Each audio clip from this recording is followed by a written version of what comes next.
Muy buenos días amigos, les saluda Edgar Jiménez desde el Consejo Potosino de Ciencia y Tecnología. Para mí el día de hoy es un gran honor que estamos haciendo esta serie de programas en el marco del 25 aniversario del COPOCIT. Gracias a todos aquellos que han hecho posible el impulso de la ciencia, la tecnología y la innovación en San Luis Potosí.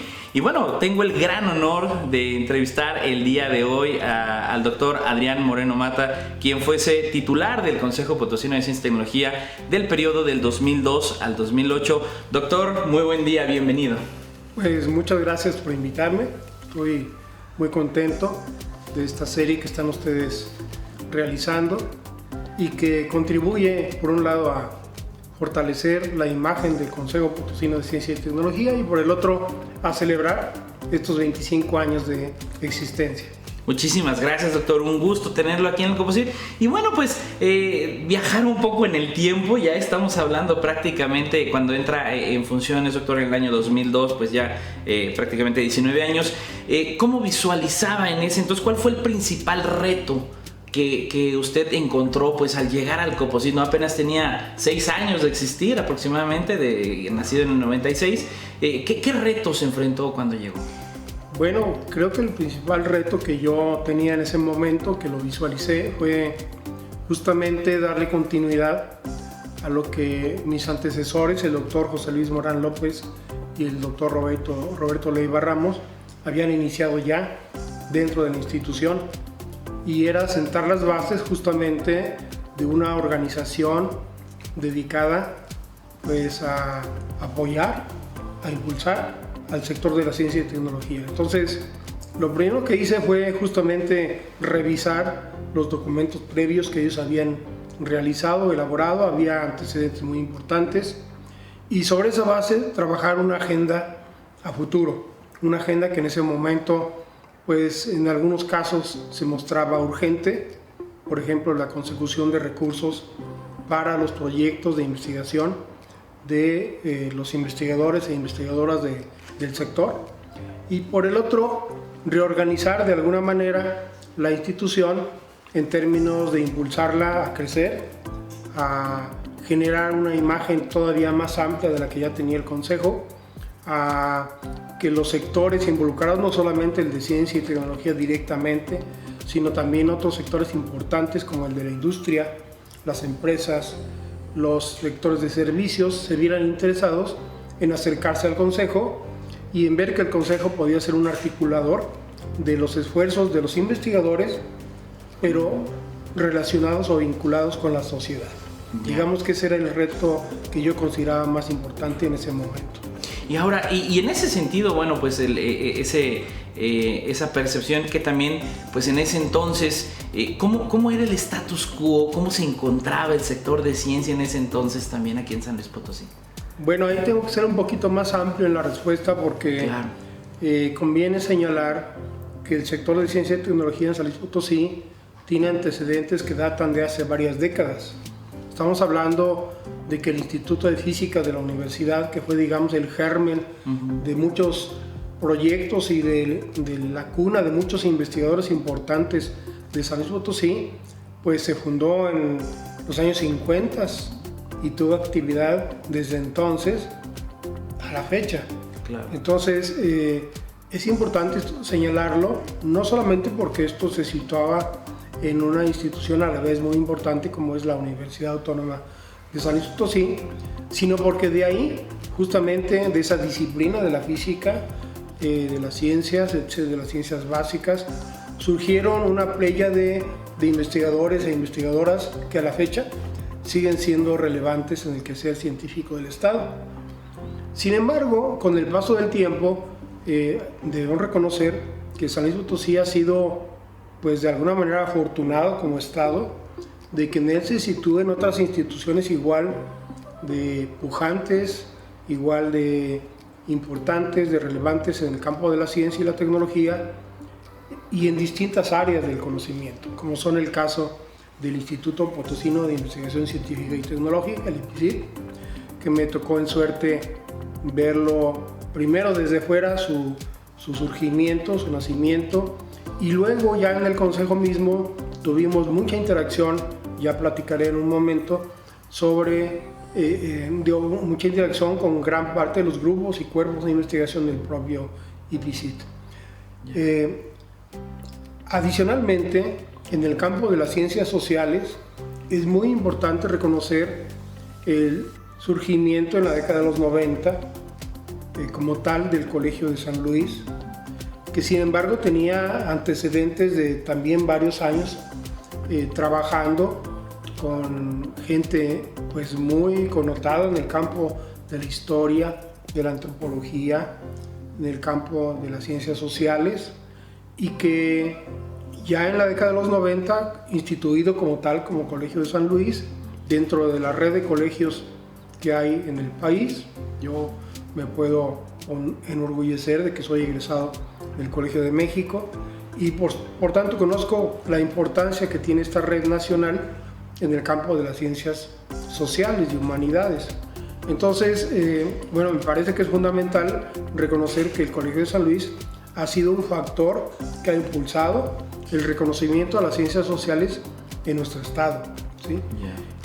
Y bueno, con ello se han sumado una serie de instituciones académicas, educativas, vinculadas al sector de la ciencia y tecnología, las universidades tecnológicas, politécnica, etcétera, otras áreas importantes de la Universidad Autónoma de San Luis Potosí que en ese entonces no se habían desarrollado, pues se desarrollaron ampliamente, digamos que entre los 90s y la primera década de este siglo, y de ahí también surgieron, tanto en el campo de las ciencias básicas, como se les llamaba entonces, y el campo de las ciencias sociales y de las ciencias aplicadas, también exponentes muy importantes para nuestro estado.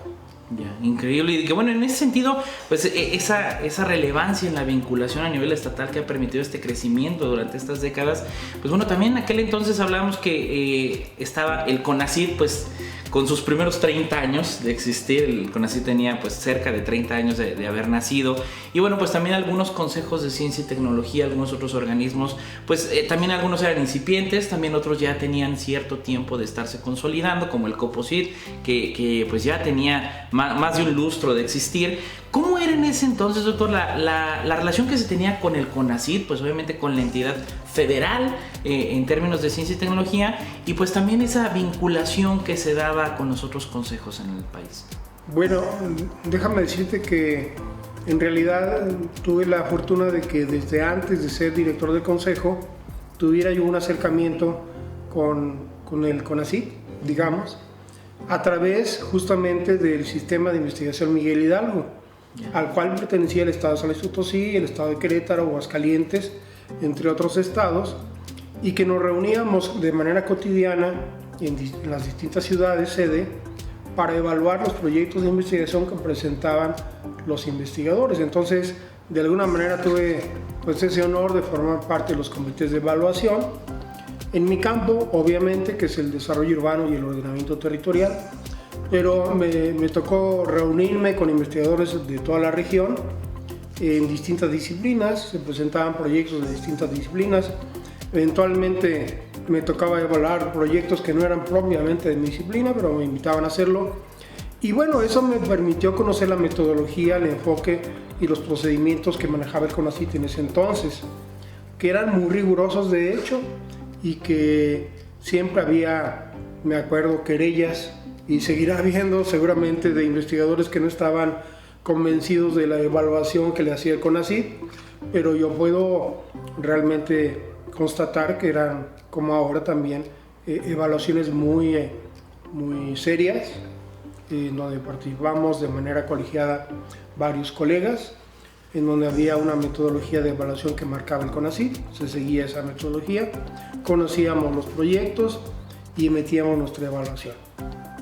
Desafortunadamente, desde entonces hasta la fecha, y lo digo con todo respeto para CONACYT, porque CONACYT ha sido una institución también fundamental en el desarrollo científico y tecnológico del país, pero el problema central que siempre ha habido en CONACYT es la insuficiencia de recursos para apoyar a todos los investigadores y a todos los proyectos de investigación que se acercan a CONACYT. Nunca hay suficiencia de recursos, lo digo desde afuera como investigador y lo digo desde adentro con la experiencia que tuve en el consejo, Y entonces las instituciones estatales y el propio CONACYT nos enfrentamos a disyuntivas muy delicadas. Este proyecto sí, este proyecto no, ambos son importantes, ambos son relevantes, los investigadores tienen una trayectoria similar, ¿qué hacemos? ¿Cómo le hacemos?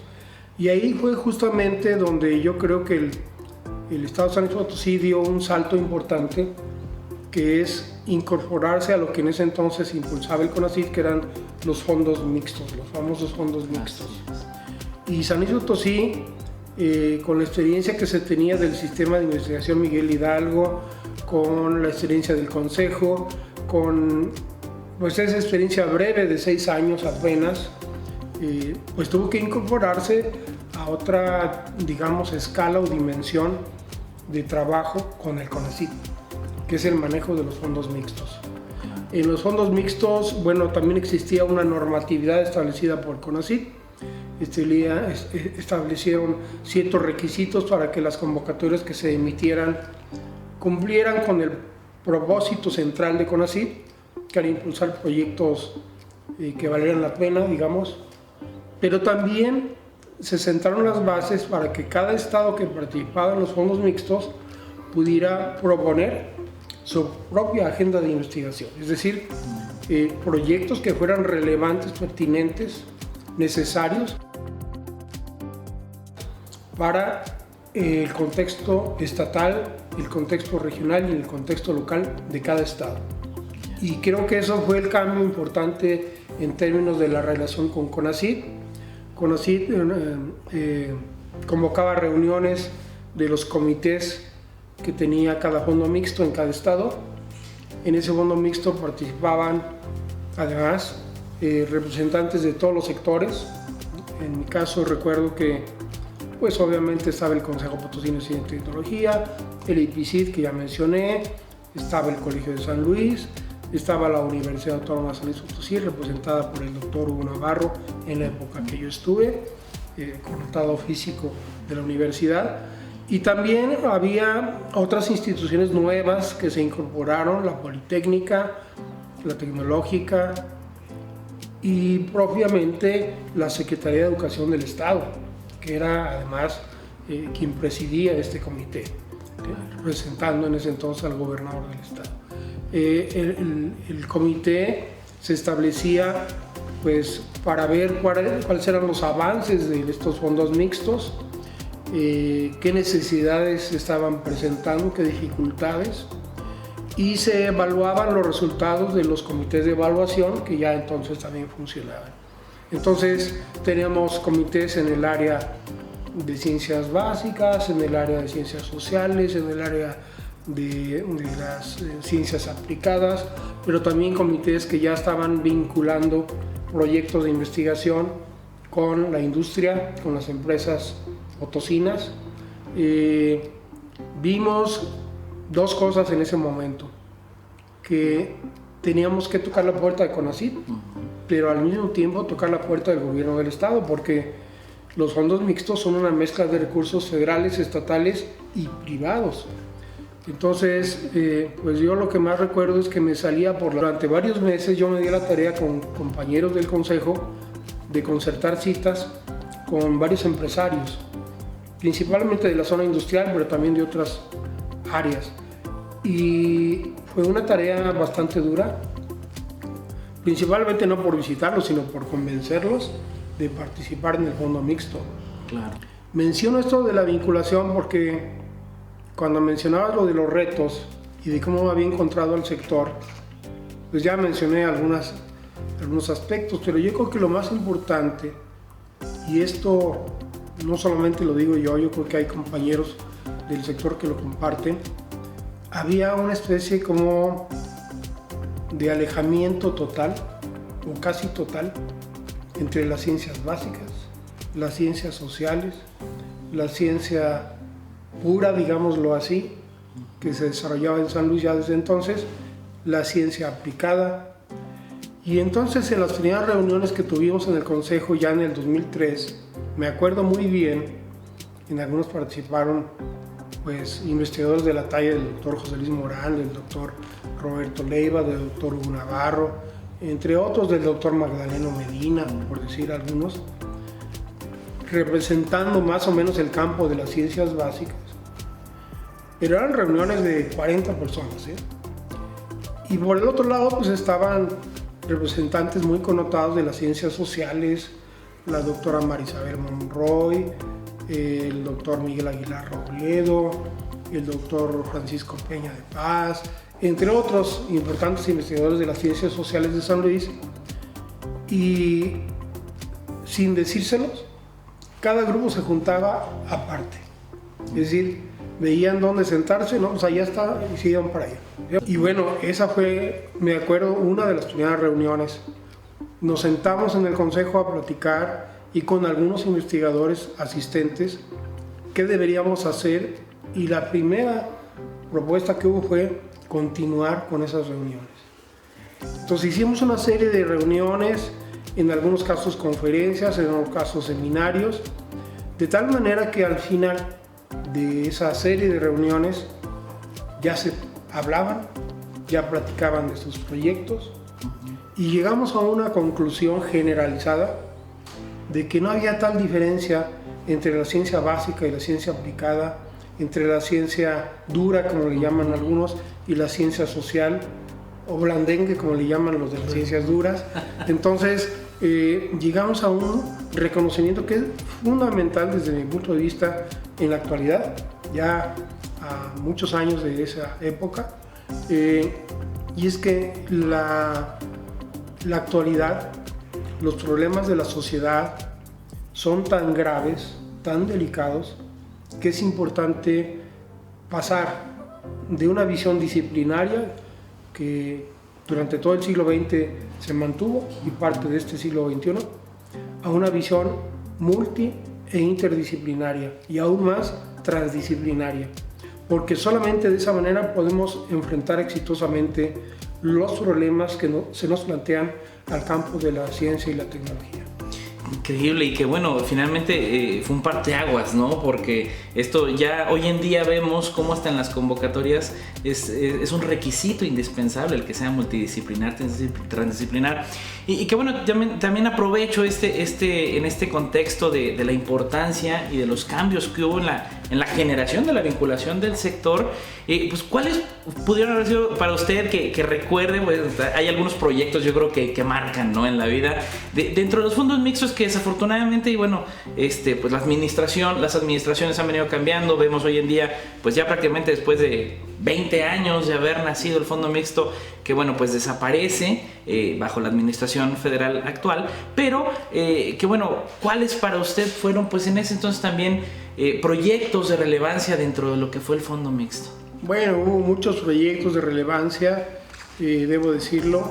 Hubo proyectos en el campo de la agroindustria muy importantes, que fueron innovadores. No existían precedentes de proyectos en el fondo mixto, de proyectos con los que dirigió el doctor Ángel Alpuche, por poner algún ejemplo, de esta vinculación muy directa entre el investigador y los productores agrícolas, ¿sí?, entre los problemas de investigación y los problemas del campo.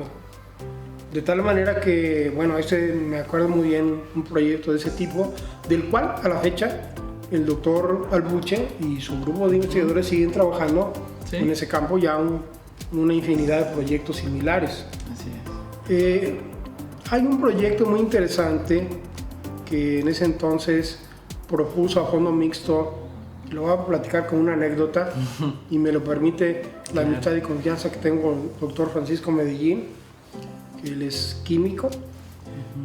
Y Paco, como yo le digo, venía trabajando de años atrás con algunas empresas del sector industrial, justamente en proyectos de investigación y vinculación, que ya tenía muy manejado ese concepto de la vinculación desde entonces, para impulsar ciertos procesos productivos de cada empresa. Eran varias empresas, pero en particular una empresa de origen belga tuvo en ese momento la fortuna de solicitarle el apoyo al doctor Medellín para que le generara ciertos procesos los analizara y los modificara y propusiera nuevos procesos productivos a esa empresa. Él presentó el proyecto al fondo mixto, el fondo mixto lo turnó al comité restrictivo y el comité desafortunadamente rechazó el proyecto. Entonces no teníamos más acercamiento el doctor Medina y su servidor que vernos en las reuniones de estos comités. Yo solamente asistía como un asistente, no podía participar, pero ahí nos conocíamos, nos saludábamos y ya. Pues el día que supo de la evaluación, llegó a mi oficina muy molesto y sin más preámbulos se metió a mi oficina y me dijo: ¿qué pasó con mi proyecto? Es un proyecto de primera línea, es un proyecto así. Le dije: mira, yo reconozco que es un proyectazo además y al consejo le interesa mucho que se desarrolle. Claro. Pero el comité de evaluación lo rechazó. Podemos solicitar una reconsideración, pero tú dime. Y se volvió a salir muy molesto. En ese entonces yo ya cultivaba una amistad que conservo con el doctor Hugo Navarro Contreras. Él era el secretario de investigación de la universidad, formaba parte, como ya lo dije, del comité de fondos mixtos, y le hablé. Me dijo: vente a mi oficina, vamos a platicar de este caso. Ya le platiqué los antecedentes, la situación, y pues que el doctor Medina estaba muy molesto ante estos resultados. Entonces propusimos algún esquema de colaboración en donde el Coposit le iba a rascar a sus propios fondos para aportar una parte del proyecto. Y Hugo, con la habilidad que tiene, consiguió también recursos de algún fondo por ahí de la universidad. Y entre ese fondo y lo que apoyó el Coposit y lo que iba a apoyar la empresa, porque la empresa iba a poner su parte, se pudo desarrollar el proyecto. De manera tan exitosa que, bueno, el doctor Medina continuó con un trabajo muy importante en esa empresa. Pero bueno, no di el nombre de la empresa, pero sí me parece importante señalar esto porque Fondos Mixtos fue un canal de financiamiento para proyectos de investigación aplicada muy importante, pero no fue el único canal que se pudo manejar. Afortunadamente, en el momento en que yo estuve en el Consejo Potosino de Ciencia y Tecnología como director, pues tuvimos un acercamiento muy importante con el entonces gobernador, el contador Marcelo del Santos Fraga, y él comprendió desde entonces la importancia de que el gobierno del estado apoye al consejo, a los consejos en el país. Esto, parte de la discusión que usted planteaba inicialmente, pues lo vivimos de manera directa en las reuniones de trabajo de la Red Nacional de Ciencia y Tecnología, la Red NACECIT, de la cual formamos parte prácticamente durante 6 años. Fuimos sede de una reunión nacional aquí en San Luis en el 2005 y esa reunión pues fue un parteaguas importante porque, ya que mencionaba también el tema de la relación con CONACYT, déjeme decir que nunca ha sido magnífica la relación entre la Red NACECIT y el CONACYT, porque la Red NACECIT es como una voz, es un vocero de los planteamientos, necesidades y quejas de los estados, de las entidades federativas ante el CONACYT. Pero es un vocero muy importante porque representa a los 32 estados del país, representa prácticamente a toda la comunidad científica y tecnológica del país, y entonces no es fácil callar esa voz. Y esa voz puede ser en ciertos momentos discordante con los ejes, políticas, enfoques de una administración central como es el CONACYT. Y desde entonces, bueno, pues la red, yo recuerdo, tuvo reuniones muy relevantes donde se tocaron temas distintos de las problemáticas que se enfrentaban en cada estado, de los obstáculos que teníamos para el desarrollo de la ciencia y tecnología en cada estado, e invitábamos a representantes de CONACYT. Y déjeme decir que muchas veces esos representantes pues se mantenían en la reunión por necesidad, por obligación, pero estuvieron a punto de retirarse varias veces porque no les gustaba lo que ahí se decía. Entonces, así como hay una coordinación en ciertos instrumentos como este del fondos mixtos que existió y que hubo muchísimos proyectos que se desarrollaron en San Luis y en otros estados del país, también hay una relación a veces no tan cordial, pues a partir de este enfrentamiento entre obviamente una opinión que reconoce la necesidad nacional, pero no necesariamente las necesidades locales, regionales y estatales. Claro, y que lo hace interesante porque finalmente la red NACID pues sí también representa ese contrapeso que debe de existir, ¿no? Yo creo que para que se escuchen todas las voces y precisamente se regionalización. Y bueno, en ese sentido, pues tras ese gran acontecimiento pues de impulsar la ley orgánica, la ley de ciencia y tecnología, pues ya también de aquí se detona y ese gran debate también que se dio, pues como usted, y cito, hasta dónde alcanzar puede cubrir la cobija, ¿no? Y las categorías, sí, todo eso, pues inicia este impulso, ¿no? De la primera edición del premio José Antonio Villaseñor y Sánchez. Bueno, cabe señalar que en ese sentido tuvimos que voltear a ver qué estaba pasando en San Luis. Nos dimos cuenta que había los premios 20 de noviembre, que había los premios de la universidad ya entonces, pero no había un premio propiamente para científicos. Entonces, el reto que nos pusimos en ese sentido es que fuera un estímulo mayor que los premios preexistentes, y creo que eso se logró.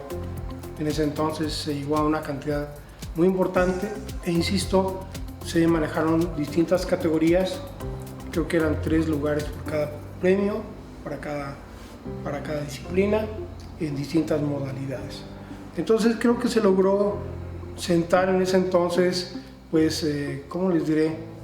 Un atractivo muy importante para todos los investigadores, especialmente jóvenes investigadores, pero también ya consolidados, que dijeron, oye, pues parece ser que el gobierno del estado por fin nos está volteando a ver a través del Composite, y ese reconocimiento que nos están haciendo, pues sí es un estímulo para seguir trabajando, para incentivar nuestra actividad. Insisto, no todos los investigadores a lo mejor pensaban lo mismo, pero en ese entonces yo notaba un gran entusiasmo en cada edición del premio para participar por parte de la comunidad científica y tecnológica.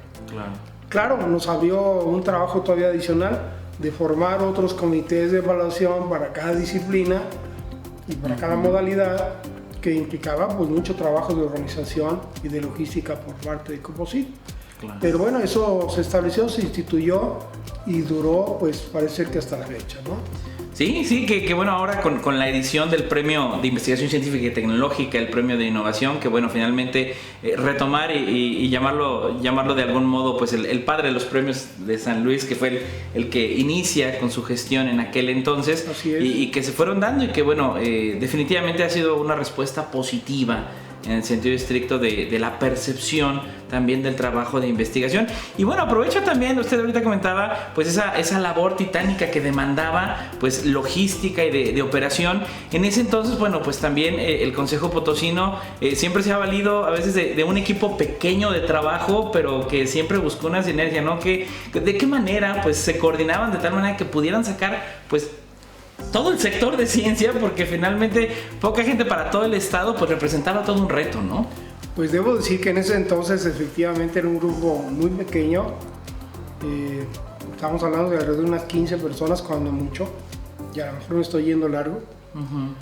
Pues teníamos que trabajar las 24 horas prácticamente, porque por ejemplo la doctora Rosalba Medina, que en ese entonces era la coordinadora del área de fondos mixtos, tenía que ver fondos mixtos, tenía que trabajar con los comités de evaluación, tenía que trabajar con los del premio. No, era una labor titánica de cada uno de los compañeros que formaban parte de ese equipo. Afortunadamente nos organizábamos bien y logramos impulsar no solamente el premio, yo creo que hay varios logros importantes, como es la revista del Consejo Potosino de Ciencia y Tecnología, que fue una iniciativa personal, pero compartida con varios de los colegas que estábamos en el comité central del COPOSIT y que permitió abrir también un eje de difusión y vinculación para que la sociedad conociera lo que se estaba haciendo en ciencia y tecnología. En ese entonces teníamos un equipo de diseño gráfico muy que nos apoyaron de manera muy inteligente, muy creativa, con el diseño de los cuadernillos de los fondos mixtos. Se nos ocurrió que los fondos mixtos deberían tener cada proyecto un cuadernillo. Vimos la posibilidad de hacerlo y vimos que era muy complejo, principalmente por los recursos y el tiempo que eso exigiría. Entonces condensamos en cuadernillos justamente por sector de apoyo, por el sector agropecuario, sector industrias, y entonces armamos una compilación de resúmenes o síntesis de los proyectos, en particular de proyectos que ya estaban caminando o que estaban a punto de concluirse o que ya habían conseguido resultados.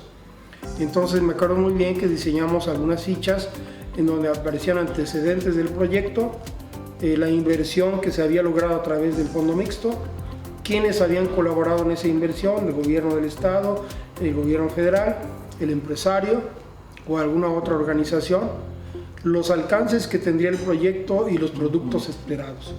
Y se ilustraba todo esto con fotografías del investigador, del sector, del producto, etc. Y quedaron muy bonitos, la verdad. No recuerdo si eso se continuó, pero en ese entonces publicamos justamente alrededor de unos 40 ejemplares de estos cuadernillos de los fondos mixtos. Y se distribuían ampliamente, obviamente al investigador le daba mucho gusto recibir sus cuadernos, claro, y decir, bueno, pues aquí está reconocida ya mi actividad, pero también nos distribuíamos con la empresa, en las instituciones académicas, en las instituciones educativas. Tuvo mucha difusión ese tipo de cuadernillos. También impulsábamos la imagen del COPOSIT, la imagen gráfica o la imagen corporativa del COPOSIT. Se generaban varios logotipos, varias imágenes que se difundían, especialmente en eventos como el Día del Niño, en donde se organizaban allá en el Vagón de la Ciencia, en el Parque Tecamanga 1, pues cada año actividades muy amplias de trabajo con niños y jovencitos, adolescentes, para impulsarlos a sumergirse justamente en la ciencia por primera vez. Y fue muy exitoso todo lo que hacíamos en ese sentido. Ahí ese equipo de diseño pues se lucía porque había que atraer más a los niños, claro, con el colorido, las imágenes, algunos ejemplares que podían ellos manipular, algunos prototipos, etcétera, de tal manera que bueno, se logró consolidar esa imagen institucional del Consejo. Eso también es relevante en resaltarlo, de esa etapa que me tocó a mí en ese momento. Y que fue un ejercicio pues finalmente integral, ¿no? Porque se detonó vinculación, financiamiento, reconocimiento y pues esta última parte que nos narra que es pues la socialización, ¿no? La difusión y la divulgación del quehacer científico y tecnológico, y que en ese tenor, doctor, que bueno, ya a 19 años de haber iniciado su gestión y durante todo este periodo, y bueno, pues ya post que también dos sucesores más pues estuvieron y actualmente la doctora Rosalba Medina, que en este sentido, pues, ¿cuál viene a ser su visión? Pues para dentro de los próximos 10 años que esperemos tal cual y todos estemos presentes, ¿no? Que ya serían 35 años del COPOSIT, ¿por qué no? Digo, siempre una visión a futuro y en sentido estricto positivo, pues siempre ayuda para construir y para sumar. ¿Cómo visualiza usted en este periodo de tiempo, pues tanto el sector de ciencia y también de lo que se esperaría que continuara o fuera ya en ese entonces el COPOSIT? Bueno, mire, yo quisiera señalar, antes de abordar el tema de la visión a futuro, que en lo personal yo estoy muy orgulloso de haber colaborado de alguna forma con el Consejo, con el gobierno del estado y con el sector de ciencia y tecnología en esa oportunidad que tuve, y me da aún más orgullo que una persona tan capaz y tan dedicada como la doctora Rosalba Medina sea ahora la directora del Consejo. Fuimos colaboradores durante casi 6 años y bueno, me parece que eso representa la calidad de la gente con la que estábamos trabajando nosotros en el Consejo. Sí, la calidad de la doctora Medina pues es un reflejo de esa comunidad pequeña que usted mencionó, que formamos el equipo del consejo, y en lo personal pues, me da mucho orgullo que ella, siendo parte de ese equipo en la administración que a mí me tocó, pues ahora sea justamente la directora del consejo, y además que se haya mantenido en la administración anterior del doctor Enrique Villegas. Eso revela lo valioso que es la capacidad y el conocimiento que ella tiene. Por el otro lado, me da mucho gusto que pues, fundadores del consejo, como el doctor José Luis Morán, ella misma, pues estén ahora en este organismo que es el Fondo de Recursos que financia proyectos para este sector, y que se logró gracias a gestiones de ellos ante el gobierno del estado, apoyándose justamente en la Ley Estatal de Ciencia y Tecnología que establece la existencia de ese fondo. Me da muchísimo gusto que ahora ese fondo esté funcionando y que ese canal de financiamiento que mantiene el gobierno del estado, pues ahora le dé certeza no solamente jurídica, sino una certeza presupuestal y económica a las actividades del consejo y de los proyectos que se financian. Y el otro aspecto que me parece importante, que tampoco mencioné al inicio, pues que un obstáculo, si no un obstáculo, era un problema de carácter logístico que nosotros identificamos desde el principio que llegamos aquí, y es que no existía un edificio del Consejo Potosino de Ciencia y Tecnología. Infraestructura. Entonces, cada vez que teníamos problemas justamente presupuestales, que nos ajustaban por ahí el rubro de renta en el gobierno del estado, en nuestro programa operativo anual, pues a sudar, porque no sabíamos si íbamos a alcanzar para pagar la renta del mes que seguía. Eso nos pasó en la antigua casa de Kenny, donde se fundó el consejo, y en otros 2 o 3 edificios que rentamos, de tal manera que en ese entonces, justamente en colaboración con el doctor David Ríos Jara, que era director del IPCIT, con el doctor José Luis Morán, que seguía siendo pues, una persona ampliamente reconocida en este sector, y con otros colaboradores, como ya lo mencioné, el licenciado Jorge Daniel Hernández Delgadillo, nos dimos a la tarea de buscar el mecanismo para que pudiéramos contar con una propiedad, digámoslo así, del consejo, donde ya no hubiera el problema que señalé. Afortunadamente se conjuntaron las cosas. Una de las últimas tareas que pudimos lograr durante el 2008, en colaboración con el Colegio de San Luis, la universidad, el IPCIT y el propio consejo, fue hacer una gestión en ese entonces ante el CONACYT, y que agradecemos muchísimo la receptividad de CONACYT ante esa solicitud, porque propusimos un proyecto conjunto de infraestructura para ciencia y tecnología. Bueno, eso permitió, debo mencionarlo, la construcción de la segunda etapa del Colegio de San Luis, que ustedes seguramente la conocen, algunas instalaciones de infraestructura importante de la Universidad Autónoma de San Luis Potosí, y la complementación de ciertas obras del IPCIT. Pero para el Consejo Potosino Científico de Ciencia y Tecnología representó la posibilidad de contar con un edificio propio. Gracias a las gestiones sobre el terreno que prosperaron, con ese recurso se construyó el Consejo Potosino de Ciencia y Tecnología. Y también eso nos enorgullece muchísimo, porque eso le da una continuidad a la infraestructura que requiere un organismo de esta calidad, de este calibre.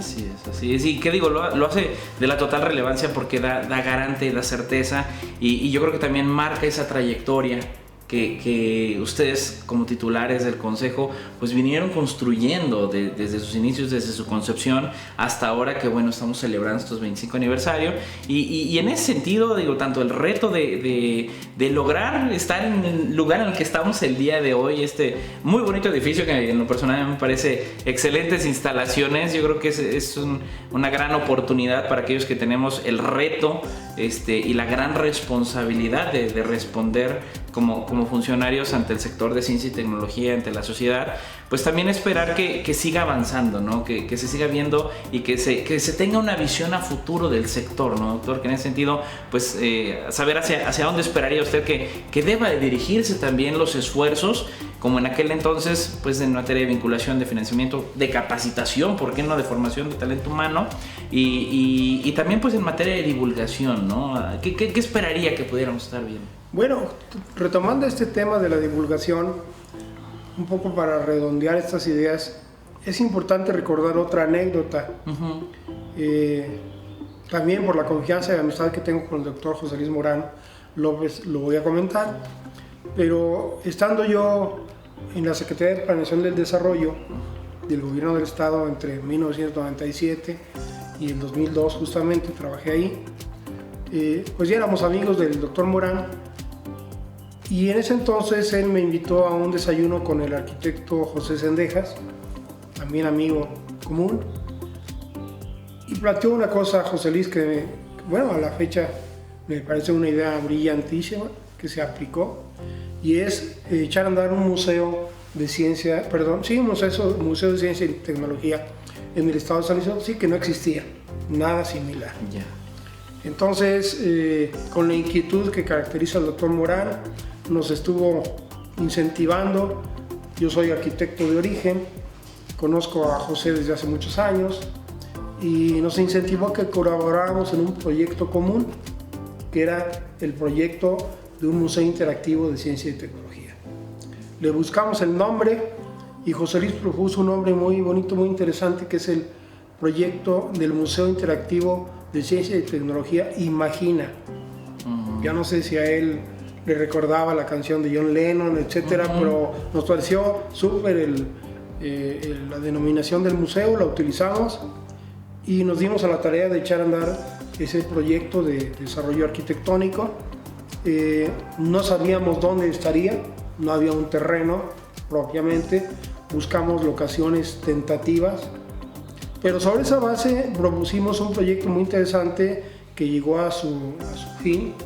Entonces tengo el gusto de haber participado no como director del consejo, sino previo a ello en lo que llamamos nosotros los arquitectos el plan maestro. Se mantuvo el plan maestro, se hicieron los estudios y todo eso se utilizó en la versión final de este museo, que me parece fundamental que se siga impulsando justamente como un eje principal de la divulgación científica y tecnológica en el Estado. Quizás yo me atrevería a decir que hay que retomar la colaboración de los investigadores, de los científicos, para que ese museo esté actualizando toda su museografía, de tal manera que, así como hablábamos de ciertos proyectos en la agroindustria, pues haya salas donde los investigadores puedan presentar los avances de sus proyectos, las innovaciones principalmente que están generando, y eventualmente que el museo tenga un equipo de museógrafos que todo ese conocimiento nuevo, esa innovación, pues la vacíen en experimentos, en prototipos que sean accesibles para los niños principalmente, pero también para los jóvenes, y que eso contribuya muchísimo, y ahora saliendo de esta pandemia sería fundamental a reactivar su interés en la ciencia y la tecnología. Interesante, y digo que es un referente finalmente el Museo Laberinto. No tenía ahora esta grata narrativa yo desconocía la parte de Imagina, sí. Y cómo también esa fuerza, esa voluntad, ese compromiso de no dejar morir las cosas, de no dejar morir, y lo voy a permitir decir, los sueños, porque finalmente el Laberinto, el Museo Laberinto de la Ciencia y las Artes, que luego la gente quizá dice, bueno, proviene del sector de cultura, y no, provino del sector de ciencia y tecnología finalmente. Totalmente. O sea, es de ciencia y tecnología, y que se convierte en un referente, ¿no? Muy reconocido, una obra preciosa a mi parecer, y que ha fomentado también la vocación científica, ha hecho una gran labor del fomento a la vocación científica, pues para la niñez y ahora quizá juventud, y por qué no algunos que ya sean investigadores hoy en día, ¿no? Déjame decirte, nada más recalcando esta idea, que ese museo es un exponente a nivel nacional e internacional. Bueno, a través del COPOSIT, nos invitaron a varias personas a participar para el diseño de la museografía de algunas de las salas. Por ejemplo, la sala de redes fue una propuesta directa de investigadores de la Universidad del IPICIT y de gente del COPOCIT que participamos en el diseño de esa sala. Pero así fueron varias de las salas donde participaron investigadores de distintas disciplinas en la concepción y en el diseño de esas salas. A eso me refería hace un momento, sería importante reactivar ese tipo de colaboración. Creo que es importante porque el museo es una obra viva que tiene que estar dándole constantemente un reciclaje al conocimiento nuevo, al replanteamiento del conocimiento antiguo, a conocer, insisto, lo que hace el científico. No hay otra manera de hacer un reconocimiento y de que la sociedad entienda la importancia de la labor del científico y del investigador que mostrándole los resultados de su trabajo. Y creo que el museo y otros instrumentos similares podrían ser actualmente y a futuro lo que se podría hacer en materia de divulgación. Mencionabas la cuestión de la visión. Mira, yo me formé y de hecho he sido consultor durante muchos años en materia de planeación estratégica. Ya platiqué mi experiencia en el gobierno, justamente en la Secretaría de Planeación, pero he tenido suerte aplicar esos conocimientos en otros campos de actividad profesional. Pero ahora, revisando el estado del arte, como le dicen, de la planeación estratégica, resulta que la planeación estratégica está resultando obsoleta. Porque estamos viviendo un mundo, ¿cómo le diríamos? Un mundo pues muy diferente al de hace 20 años o 30 años que se fundaron las bases de ese tipo de planeación.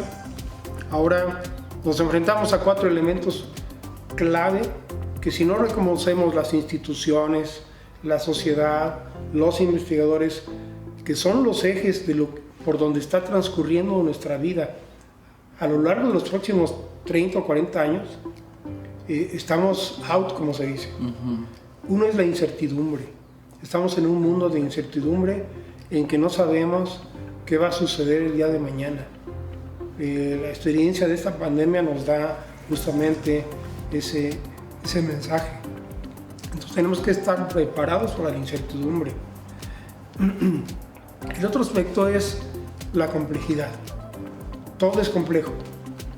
Y no vamos a entender ningún problema de investigación u otro tipo de problemas si no lo abordamos con un enfoque de complejidad, de sistemas complejos, de que hay muchas dimensiones que participan en las cosas y a veces un proyecto que resultaba 90% viable, por un factor no se puede hacer o no se puede llevar a cabo, porque participan muchos factores.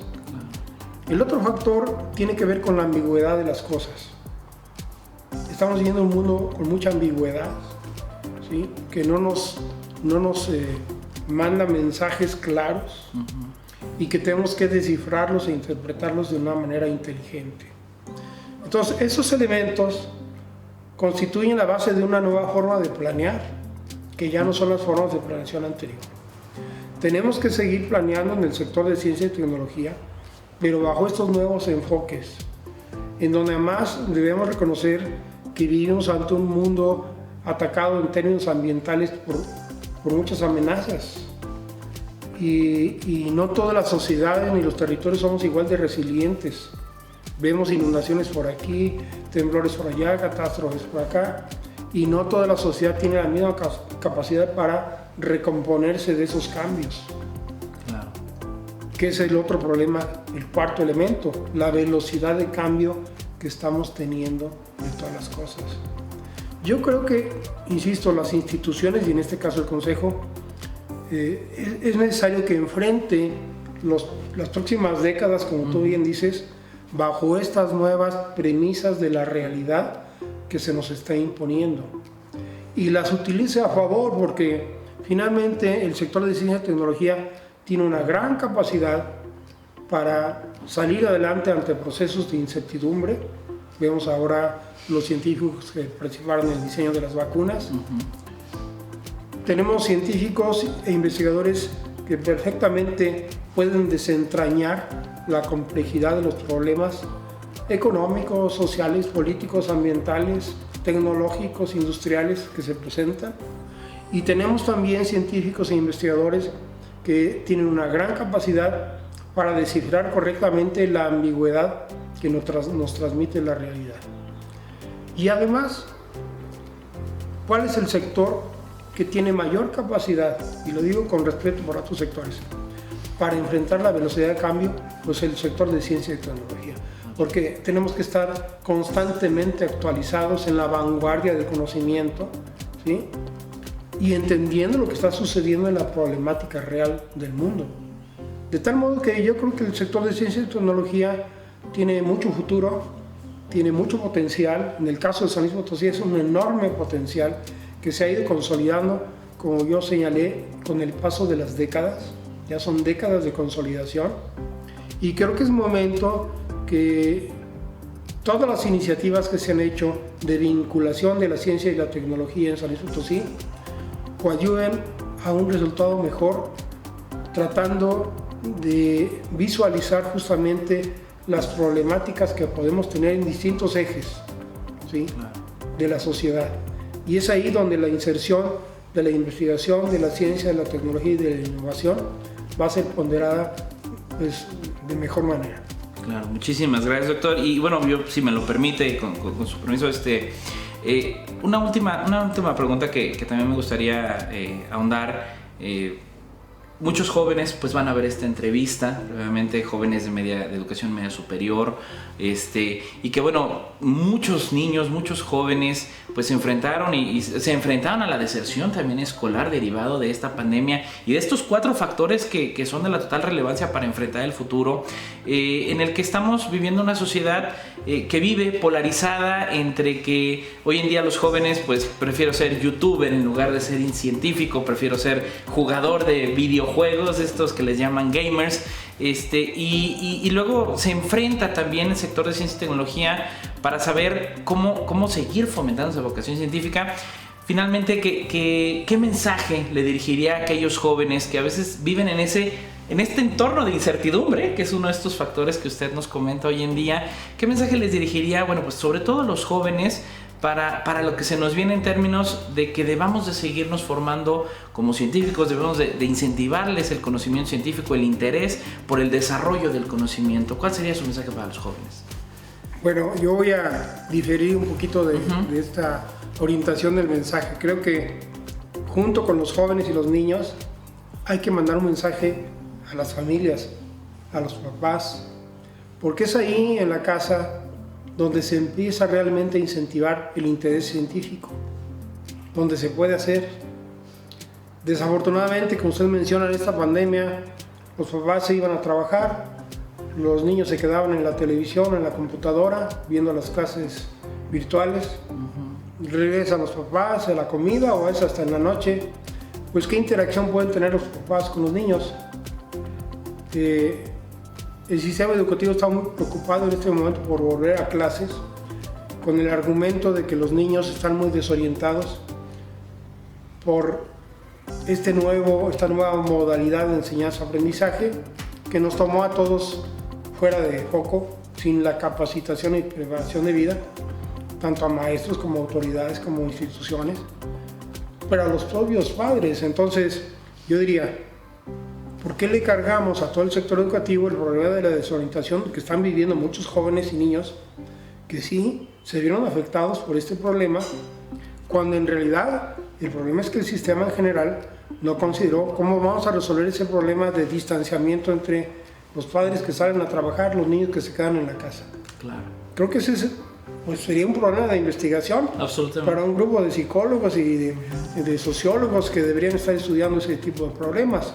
Claro. Bueno, es ahí donde yo creo que los jóvenes y los niños deberán, por un lado, pues, de parte de ellos tener la iniciativa de preguntarle a los papás, oye, ¿qué es la ciencia?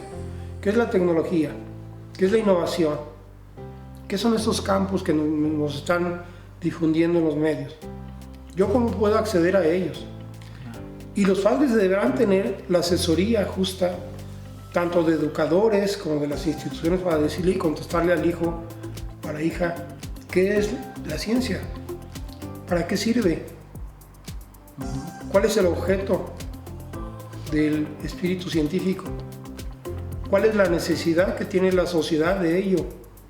Y yo creo que ahí, si se le dan buenas respuestas a los muchachos, a los niños, a las niñas, a los jóvenes, ellos van a ver, porque los jóvenes son inteligentes, los niños también. Entonces van a ver que si se le damos respuestas adecuadas, el campo de la ciencia, la tecnología y la innovación puede ser un campo interesante para ellos. Yo tengo varios hijos y he buscado que algunos de ellos prosigan en la carrera de investigador que yo tuve en la Universidad Autónoma durante 38 años, pero pues ellos han querido otros campos, explorar otros campos, y yo no, por supuesto, los he respetado. Uno es economista, otro es de ingeniería en alimentos, otro es músico, otro es tecnólogo, así. Entonces, bueno, yo creo que ahí cada uno irá buscando dónde acomodarse en el campo profesional y de la sociedad, pero lo que sí tienen claro ellos es que la ciencia y la tecnología está en todo. Claro. ¿Sí? Que la ciencia y la tecnología están en el diseño de un mueble, de una casa, de un edificio, está en el diseño de un automóvil, está en el funcionamiento de ciertos aparatos básicos en la ciencia médica, por ejemplo, o en la industria. Lo tienen muy claro, ¿sí? Y que sobre esa base el conocimiento científico tiene una cantidad infinita de aplicaciones. Así es. Insisto, debemos ser conscientes de parte de los investigadores del sector de la ciencia y la tecnología que necesitamos más instrumentos. Tenemos este museo aquí en San Luis, pues hagamos otros museos. Así es. José Luis Morán está impulsando otro museo en Charcas. Así es. Pues así deberíamos tener ya 58 museos en los municipios. Deberíamos realmente no solamente trabajar con la museografía, trabajar con el diseño gráfico, con el diseño editorial, con el diseño de medios que ahora son más vistos por los jóvenes y los niños. Claro. Bueno, estar diseñando cápsulas, como usted decía, con los investigadores, con las investigadoras, de lo que hacen, entrevistas como esta, difundirlas ampliamente y luego tener retroalimentación para evaluar si realmente esa comunidad de jóvenes y de niños está siendo receptiva a estos mensajes. Yo creo que hay formas de hacerlo, yo creo que es algo importante que se deberá reforzar los próximos años con el fin de que se entienda que la educación no está alejada de la ciencia, forma parte de ella. La educación es fundamental. Bueno, simplemente vayamos a la historia. En las academias de los griegos, pues estaba Aristóteles, Platón, Sócrates y la playa de discípulos que tenían, ahí sentados en torno a sus conocimientos. Eso es la educación. Es más, será educación personalizada, ¿no? Aristóteles le dio clases hasta Alejandro Magno. Entonces, creo que en ese sentido tenemos que recuperar también cosas del pasado que se han perdido, que se han dejado en el olvido, y proponer nuevos esquemas de este tipo de colaboración para, insisto, incentivar el interés de niños y jóvenes en la ciencia y la tecnología.